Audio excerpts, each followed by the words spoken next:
All right, welcome to the Innovation Pathways podcast. This is the show that explores how ideas move from curiosity to real-world impact.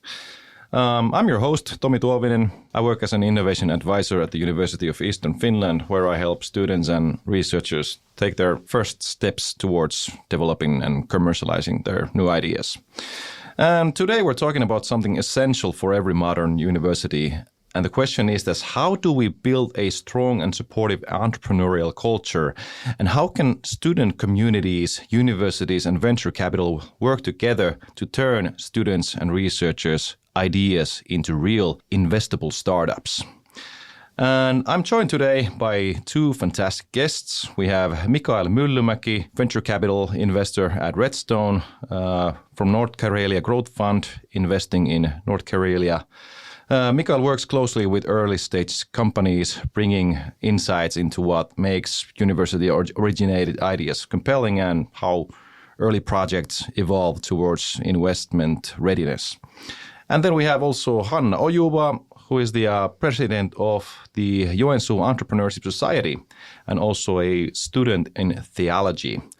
Hanna represents the student-driven side of entrepreneurship, the sort of the curiosity, community spirit, and supportive environment that helps people try out ideas and learn from the process. So, Mikael and Hanna, welcome to the podcast, and glad to have you here. It's a pleasure to be here. Yeah, great to be here. So the first theme that we would like to dive into a little bit is a little bit more on the grassroots culture and the founder incubator perspective. So first I want to ask from Hanna that how did you personally get involved with the Joensuu Entrepreneurship Society, and what sparked your interest in the topic? That's a very good question. Until this day, I'm quite not sure how did I end up here. But it all started, I guess, when the city of Joensuu had this kind of student project, that the baseline was like, how do we get students to stay in Joensuu after graduation? All right, we need jobs, so we need more companies. Maybe we need student-led companies also. And this was kind of the baseline on it. And the project manager and me, we got connected by a mutual friend of ours. And we just met, and he wanted someone who is activated student and well-connected student. And he was asking me the same question, like, how did you actually end up in thinking of entrepreneurship, and what do you think about it? And I was like, I don't think, I haven't thought about it. What is entrepreneurship? I was like, I don't give a damn. I studied church history, so it's nothing to relate to it. And he was like silent for a moment, and I'm like, all right. Then he just dropped that subject, and we carried on with like brainstorming the project. And then a year ago, I was doing my internship with him in that project. And we ended up doing all kinds of pretty exciting stuff like hackathons and so on. And we're just ideating and just doing, and it was fun. And then at the end of the project, he was like telling me, like, do you know that's everything we actually done here? This is entrepreneurship. Like, this all is connected to that. And I was like, what? Are you serious? Because I had really like this really boring and dull picture of entrepreneurship. But I just saw this like finance bros in a meetings doing Excels. I don't know. Yeah, so that's what really got me excited. Like, what is this entrepreneur thing? And why haven't I heard of it before? And the project manager was also hinting me that, okay, we used to have this Joensuu Entrepreneurship Society, like back in the days. And I was like, all right. No need to say more. Let's make it happen again, because my passion is really to like create communities. So I saw like, okay, here's a need for this. Let's make a community, and that's how I ended up doing this. Oh, very cool, very cool. So, in your opinion, what role does a student-driven community like a Joensuu Entrepreneurship Society play in the shaping of this kind of atmosphere around entrepreneurship and entrepreneurial mindset and startups? Yeah, well, I think my story is just a great example of it. I think a lot of people don't actually know what is entrepreneurship, and then they have this stereotypical picture that it's something dry and something boring. So I think what we do as US and the community is that we help people to see what entrepreneurship really is. And especially in Joensuu at UEF, where we have a lot of humanist, language science students, educational students who are not dealing with entrepreneurship in their studies, they have these stereotypical pictures of it. So we're kind of trying to get people excited about entrepreneurship without mentioning the word entrepreneurship. So I think that's really the key what we're doing. We get people doing it without that they even realize that this is what they are doing. And if I may add, I mean, what I really love you and your team really bring into the process, Hanna, is the energy, right? These things don't happen by process. This entrepreneurship needs that energy, and I think you're a big contributor in that. Yeah, it's something like you can't generally like, okay, you need to have this, we need people to do it. You can't like fill a position to do it, but you just really need the students who are just willing to do anything, and that's kind of, then everything is else is just a byproduct from that excitement. Right, that actually already a little bit answered what I was about to ask next, that if we think of Joensuu Entrepreneurship Society as kind of a founder incubator, then what are the first steps that it offers students who are only just starting to get a little bit curious about entrepreneurship? Yeah, that's a good question. I think for many people, there is just the possibility to do something you have always wanted to do. For example, we offer students, like if you have any event idea, any project idea, if there's anything you have ever wanted to try out, we help you with the resources and let's make it happen. So it's really stepping in first, like you have dreams, you have ideas, and then stepping in to really make them happen. So, well, that builds character. You start to take responsibility, you start to take action and leadership of what's really like a burning passion of yours. What about then, Mikael, since you're a representative of a venture capital company, what connection do you see in the very early stage student-driven startup activities to a venture capital-ready startups that interest also VCs such as Redstone?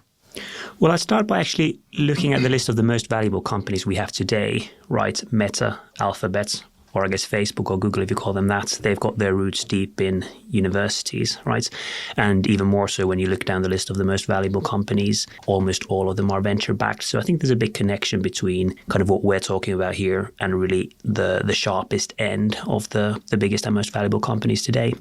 And so as I look at it a bit more selfishly as a VC investor, you know, the students today, they're the founders of tomorrow building these companies. So for us, it's really kind of our business model is identifying the top entrepreneurs, and this is our, you know, pool of talent that we tap into. So it's a very, very crucial aspect of, you know, doing our business really well. Yeah. In Aalto University, these student-led communities and initiatives, they've like really helped launch this phenomena, such as, for example, Slush, and they've contributed to the origin stories of companies like Volt. So from the VC perspective, what lessons can these universities like University of Eastern Finland learn from that kind of student-led doing? Well, I'd start by saying that, you know, the heroes of the story, they're the students, they're the founders, right? And I guess it's kind of up on us as the investors and as the enablers to really remember that's always the number one priority, should be helping these people build these exceptional companies. That's the kind of foundation of everything we do. And I think the kind of thousands of success stories we see at Slush, I mean, they're proof that this can be done. You know, it's not like we're shooting in the dark and that we've only got a vision of being able to build these companies, but rather there's also concrete, real evidence that is, you know, feasible. And therefore, I think we should also believe that it can be done. These examples really, you know, show it's possible. Yeah, indeed. How often have you seen a university environment where a, so to say, purely student-driven community has started the process that later has led to venture capital investment, and what are kind of the distinct characteristics of that environment that make this possible? Yeah, well, I should take a bit of issue with the word purely there. I think, you know, if it's purely a kind of community-driven thing, it means somebody's not doing their job, right? I mean, you know, it's our job to be helping everyone. So, you know, we shouldn't be implying that they're doing it alone. That said, though, I mean, isn't this exactly what Facebook was, right? I mean, they also started this way from very small and then, you know, started building the company and got to bigger markets for more money down the line. So, you know, it's our job, I think, to make it as likely and as feasible as possible for these students to kind of have that path, you know, to have that community to be a part of, have the examples to believe. And I guess also kind of the ecosystems help and access to capital. That's, of course, our job as an investor to provide that access to capital. Yeah, very well put, and a necessary correction, I would say, to the question. Moving on to the second part, I would like to talk a little bit about different forms of collaboration or talk about collaboration, research, and where to find the venture capital fit. So continuing with Mikael, in your opinion, what does a VC-ready university environment look like? What happens between students and researchers and alumni? Well, I think the strength of university is really the technology, the IP. I mean, it's very hard to build a very valuable company if you actually don't have a moat, like a protective barrier against competition. And, you know, good technology is a good way to protect your business from others. That's kind of something you uniquely can do better than others. So I think what a VC university brings in is the kind of structure in enabling this kind of technology and this IP to be commercialized into companies. And that's very difficult, right? I mean, many stakeholders need to play ball there, you know, the university, the lawyers, the coaches, the investors, and everyone else. But I mean, if we look at the US, MIT is a great example, right? I mean, it's not just that they have a good process, but really great events in the startup space, a really kind of full-time dedicated team traveling the world. Actually, I've met many times, you know, trying to encourage also investors to look at MIT spin-outs, and really kind of a strong ecosystem of funds that exclusively invest in MIT, right? So it's a good example to kind of inspire from as we think about this question. How important it is for student startups to connect like really early on with the local accelerators or accelerators in general, or angel investors and funds like, let's say, Redstone? Well, I mean, to me, the key word there is expertise, right? I mean, you do want to have help from somebody who knows the ins and outs of building a startup. A key word that often comes across in venture capital is pattern recognition, right? I mean, every startup is different, but there are similarities, patterns, as we call them, between them.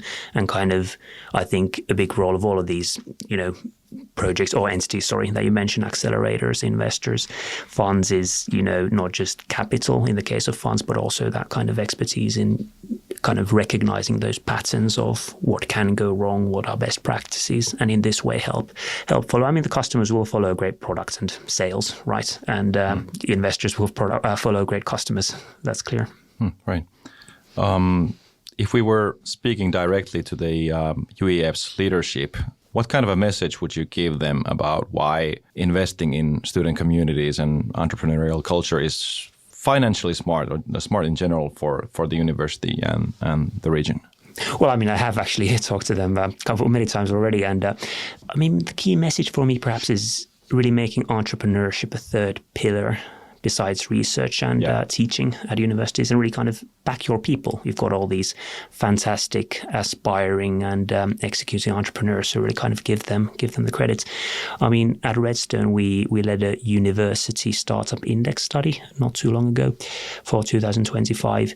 And, you know, there's a lot of interesting stuff to it, but in short, over 10-year potential, we identified about 7 trillion in equity value, 5.5 trillion in GDP, 13 million jobs that can be created by kind of universities acting best in class and really supporting these startups. So we're talking about real numbers, right? If you put this in the context of, you know, Finland or Europe in this case, and our economy, this really does move the needle. And I think that the numbers speak from themselves.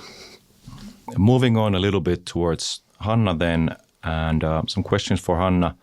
Since Joes is operating on the ground in students' everyday lives, and how do you build bridges between students and research groups or university staff? Are there some examples of some joint projects or events, or can you give an example of a situation where these student-driven activities, for example, an event project or something like that, has turned into some kind of real-world impact? Yeah, that's a good question. I think mostly, if I think of just my path in the university, I haven't really gotten across so many researchers. I feel like they're somewhere doing the research, but kind of like hidden. They're not so visible. But I think it's nice that with Joes we have this like weekly event, Talk About Business, where we eat tacos and talk about business.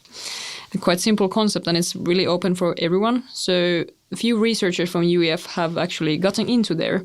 And it's a great space to meet them and actually like hear also about the research, what they're doing and how they would like to turn it into a business. So that's one example of an event that builds a bridge. So for those who are excited about it. What about if you don't like tacos? Well, we have once a month at least some international cooking their home country's food. So this month we had Sri Lankan food. So there's options sometimes. Right. Yeah. Yeah, but I think that's like a really brilliant concept that you have. Yeah, and like it doesn't matter if you like tacos or not. You like free food, right? That's the thing. And as we're talking about building bridges here, I mean, it is Sohjo week after all that we're recording this, right? And I mean, it'd be remiss not to mention the great after party I'm looking forward to tomorrow, right? So, I mean, this really brings in the ecosystem. And you know, more seriously, this does matter, right? Getting the people in the same space. So there, I really applaud you for the work you're doing. I think it really does have an impact. Yeah, and another thing that has built a bridge between us and the staff of the universities, for example, this blank hackathon. So we have asked companies and organizations to give real-life problems for students to solve, and that's something we have done together with the UEF staff. So, for example, we really wanted to have a challenge that would be related to each faculty. So we would have at least 3 challenges from each faculty, real-life problems. So we were talking with the staff and asking from these experts, like, okay, you know about, I don't know about forestry, you know about forestry. What could be the companies we could ask for the challenges? And so this kind of bridges and collaboration has been done. What about what matters in the US community's activities do you see as the quote-unquote evidence that student-driven entrepreneurial culture could support the university's research and collaboration strategy? I think one problem I hear a lot with the researchers and with entrepreneurial circles too is that there is not so many R2B businesses happening. Research doesn't get commercialized. What I'm seeing in our community, I see we have a lot of students that have really just desire to build something. Even though they wouldn't have any idea what to build, they just really want to build a business. And then we have researchers who are really into their research, but doesn't necessarily want to build a business. So I think if we could combine these two, just these students who are ready to do anything and the researchers who have the cool technology or whatever they are doing. Yes. Just combining these, I think we would have a lot more businesses in our area. And I think that we have seen a lot of examples how this has been done in other parts of Finland, for example. If you could ask the university for one concrete form of support that would strengthen the collaboration between students and research for growth entrepreneurship startups, what would that be? Well, first thing that comes to mind is that could you please answer our emails a little earlier?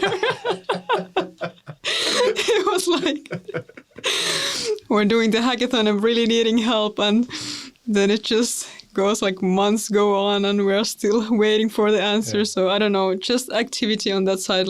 We really want to collaborate and we need you. And I believe that the university also needs us. Yeah. So just that we would have a better communication between each other and really that there could be, I know that it can be hard for the staff because they have their teaching, they have their own research, they have a lot of things to balance.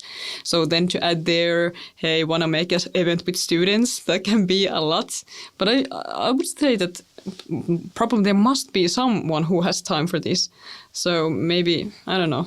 So it sounds like you're suggesting a, agile startup like clock frequency, which I think is actually, for many of us a good way to live by. Yeah. And like a dedicated person to being responsible for that. But I have to say also that based on that experience, you have learned your lessons because now you have already 6 months prior or organizing the next thing with the university now, right? Yeah. And still we are waiting for the response. Oh, right. Okay. Have to talk to somebody about that. Okay, let's move on to the third section today, and let's talk a little bit about leadership and vision and student motivation. And let's continue with Hanna. And so how would you describe to students what they personally would get from participating in entrepreneurial activities, even if they never end up founding a company? I think we covered this already a little bit, but it's good to revise this again. Yeah, I think it just, as I said before, character development. It's like when you start doing stuff, you just learn in a way that I believe that's university it's a good space to learn in academical way, that you get the information you need and the research and everything, but then the hands-on doing. So I think, for example, just being the chair of the Entrepreneurship Society, I feel like I've already had a company. I really feel, because I need to think of the funding, I need to think of the activities, I need to lead other people. So even though if I wouldn't have a company ever, I already gained these skills of like funding and leadership and just managing projects and everything. And what kind of observations have you made about how the development of the US community could influence the university in a bigger scale? For example, some kind of like new collaboration projects or new ways of working, or in the universities even like cooperation policies? Yeah, I think something we could bring to the table is kind of this fast line of piloting things. Because usually when you have an idea and you go to talk to someone at the uni, it's like, okay, good idea, but you should probably go to this course first and do this first. And those are like important things to do, but it doesn't have to be like, I need to do this first to do this.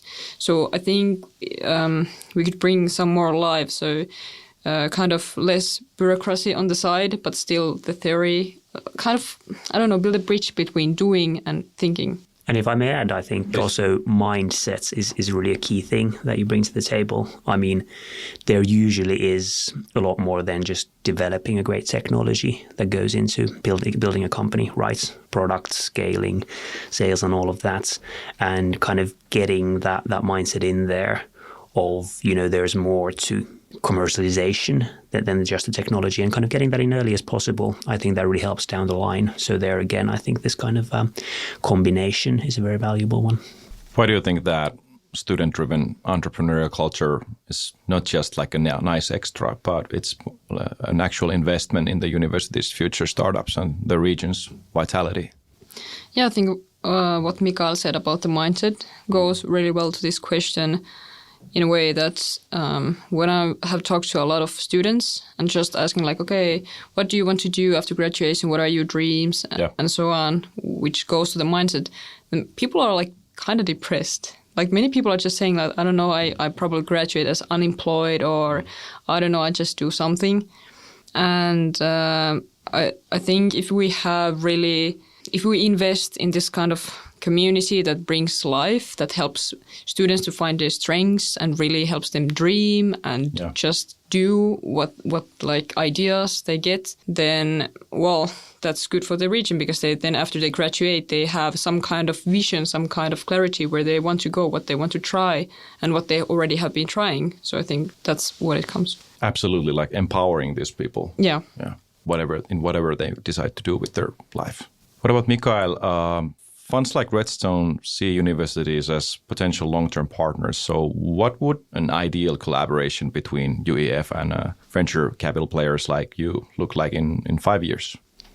Well, to me, the outcome really is that entrepreneurship would really be a mainstream activity, right? It wouldn't be like a small thing some people do, but actually a very valid career choice. It goes back to what you've been discussing there, this whole podcast on. I mean, it's very, very important.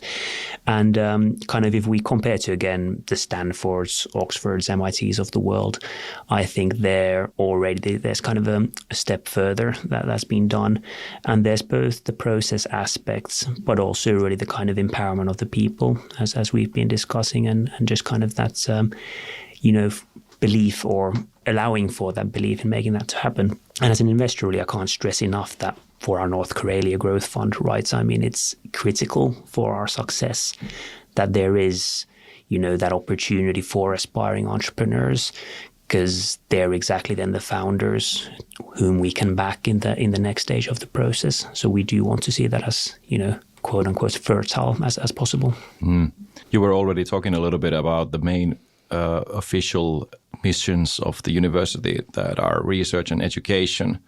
So let's say that a university leadership would be asking you that, okay, why should we invest in student-driven entrepreneurial culture when our priorities are already research and education? So kind of what would be your convincing counter argument that connects entrepreneurship still with the university's core values? Well, I'll start by pointing out if you have the words invest in and students in the same question, the answer should automatically be yes, right? I mean, back your people here. It's kind of student-led. So I think it's our role, the community's role, the university's role really to enable these students and let them do what they do. So really kind of back your people when you have the opportunity, right?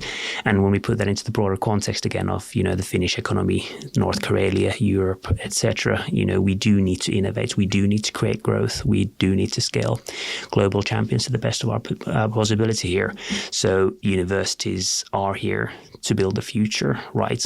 That's the role. And venture capital and startups are, a proven model for that scaling. So now that we have, fantastic individuals like Hanna here, right? I mean, who really want to build these companies and be part of that, then it should be our role to enable that, let them drive that energy into building something great.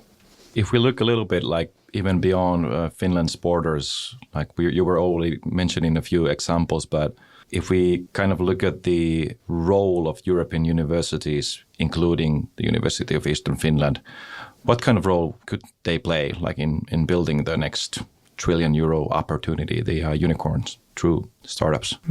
Well, I mean, truly transformational ideas, they come from innovative technology and they come from rigorous research. So who better than the universities, right, to answer this question? And they're built by great, motivated people. So we just kind of, need to harness this potential we have and then enable the people who want to build that, support them, right?